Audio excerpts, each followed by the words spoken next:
Welcome back. So let's take a look at Isaiah now. You've had the opportunity to read Isaiah at one sitting. So what were your impressions of Isaiah the person and of the book? One of the things that pops out for me is motivation for ministry. I mean, the book dives right in with an indictment against this faith community, I put that in quotes, that's been living in open rebellion. I can't help but think this has to be a difficult message to deliver. And then in chapter 6, Isaiah describes how he gets conscripted for this mission. Isaiah highlights the momentous times in which he lives. I mean, the death of a remarkable king, Uzziah. He was just 16 years old when he was coronated, and over the next 52 years demonstrated remarkable effectiveness politically and economically. Spiritually, the picture was not so bright.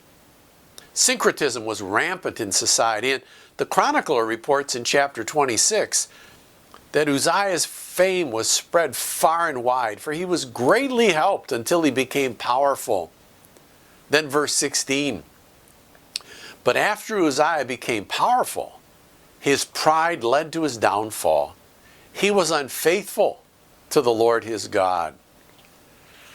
Well, Uzziah's pride led him to usurp priestly prerogatives at the temple, and you'll remember that one consequence was that Uzziah was stricken with leprosy, with which he suffered until he died. At the same time, there was an awareness of the growing threat from Assyria. I mean, can you imagine the angst that gripped the community? So, look back now at the text of Isaiah chapter 6 and try to put yourself in Isaiah's shoes as he sees the divine sovereign sitting on a throne high and lifted up. The train of his throne fills the temple, and Isaiah sees these seraphim responding in awe, with faces and bodies covered, calling out, Kadosh, Kadosh, Kadosh, Adonai Tzevaot. Holy, holy, holy is the Lord of the universe. So, what's Isaiah's response? He's under conviction.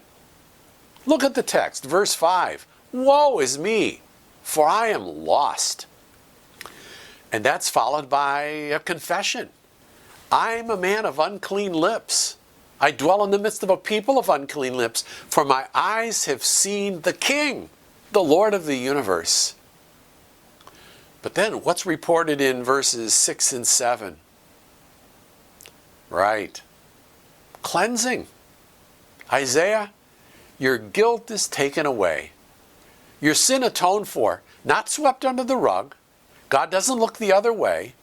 There's a purging and forgiveness and reconciliation. And then Isaiah hears God offer an invitation. Whom shall I send? Who will go for us?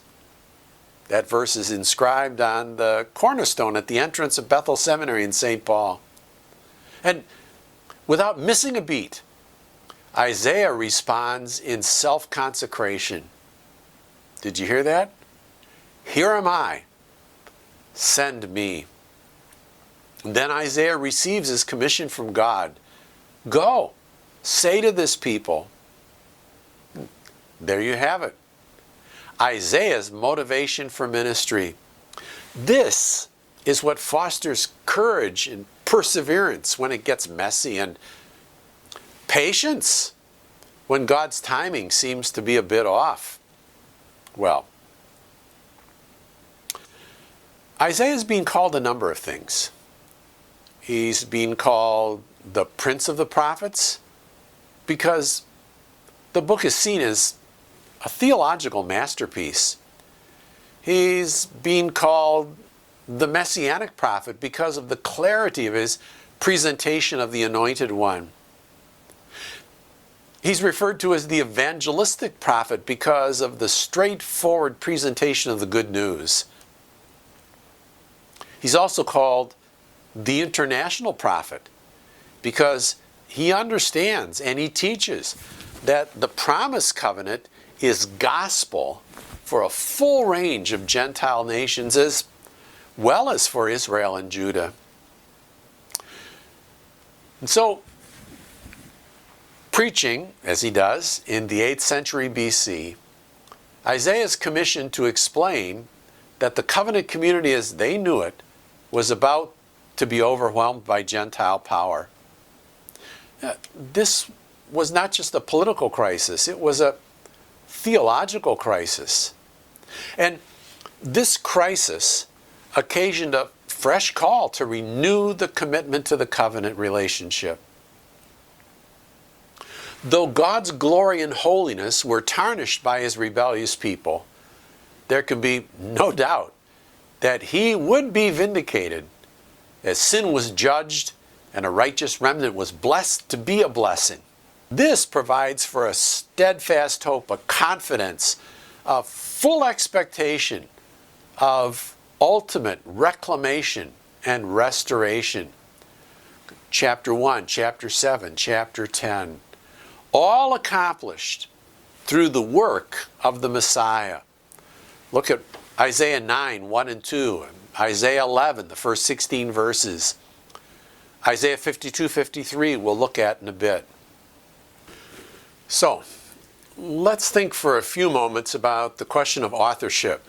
Now, there are books of the Bible that are anonymous. I don't know who wrote Kings or Chronicles. I'd always like to know about authorship and date, mainly to try to understand the context, but where a book is anonymous, what can I do? I mean, that's okay. My point here is that the book of Isaiah is not one of those anonymous books. I mean, the author is identified by his full name, his official driver's license or passport name, right?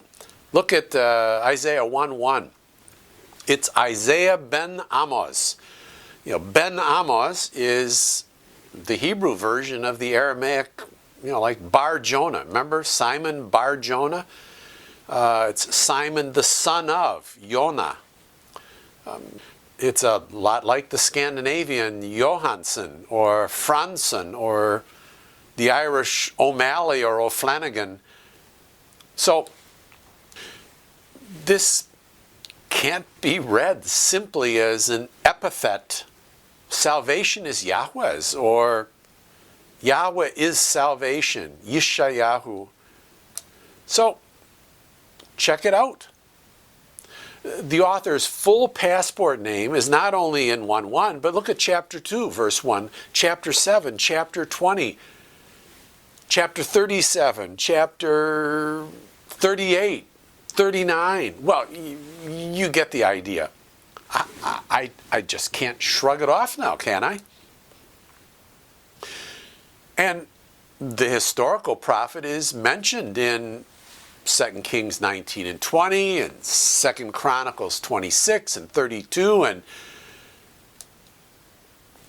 then we go to the New Testament. I mean, 6 times in Matthew, twice each in Mark and Luke, 4 times in John, 3 times in Acts, 5 times in Romans.